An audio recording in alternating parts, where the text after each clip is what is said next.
When I was 16, growing up in Edmonton, Alberta, I made a short movie.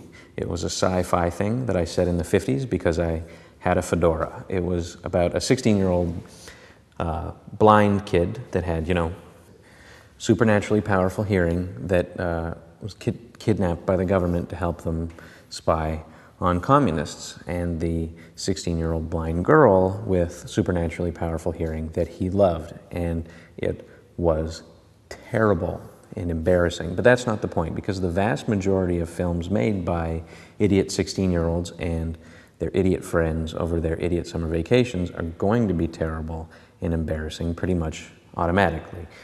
The point is it didn't have to be as bad as it was. Could have been a lot better if I'd had just a little bit of guidance. When I started, I had a Sony mini DV cam and a Bolex from 1952 that was given to me by a weird dude named Jeff that I met in a coffee shop. And I knew from reading a book that that camera took 100-foot daylight loads of 16mm film, which weren't available for sale in Edmonton.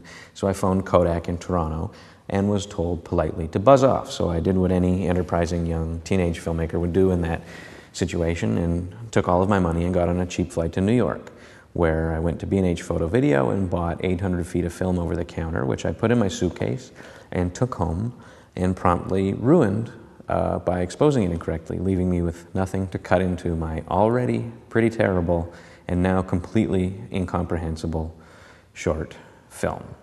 And then I went to film school, where I didn't make another movie for 5 years. And unfortunately, that's not far off from a typical story. Girls and guys that were, like me, hungry for the knowledge it takes to make movies or work in the film industry one day maybe, are joining in huge numbers undergraduate film programs where they more likely than not will receive next to no actual training on real filmmaking equipment. Alternatively, they can go to one of the rare as hen's teeth hardcore technical schools, which is what I did after 5 years as an undergrad, or they can move to a production center like Toronto or Los Angeles or New York or Vancouver and join the extremely closed off, extremely cloistered union world and become an apprentice and log their hours and do their days and ply their very specific trade. And until recently, that's kind of it for choices. If you wanted to learn, you had bad books, bad schools, or moving to Toronto to hump heavy-ass shit around the set of Degrassi for 3 years. I've done all of that, and I don't want anyone else to feel like they have to, especially since culturally we're moving to a place where visual literacy is becoming an absolute necessity, and not just for people that work or want to work in the film industry. As the technology becomes cheaper and better and easier to use, we're going to become more and more reliant on the skills it takes to take a good-looking picture or shoot and edit a short video, to communicate, whether that's a vlog for YouTube about how much you hate Dion Phaneuf a lot, or footage of your kids playing in the backyard, or an audition for The Amazing Race, or a retardedly earnest sci-fi film set in the 50s.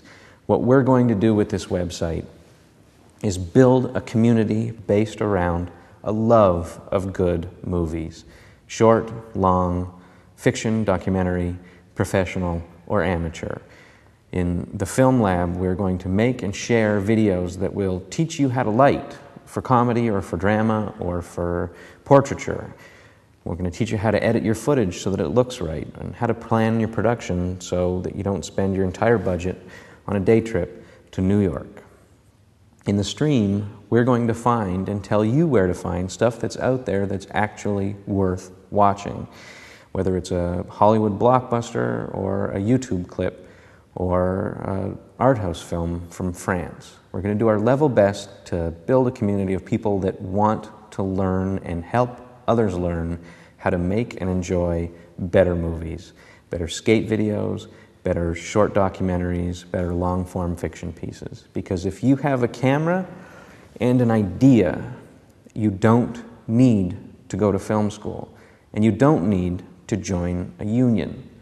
You can do it yourself, and we can help you. Welcome to the Substream.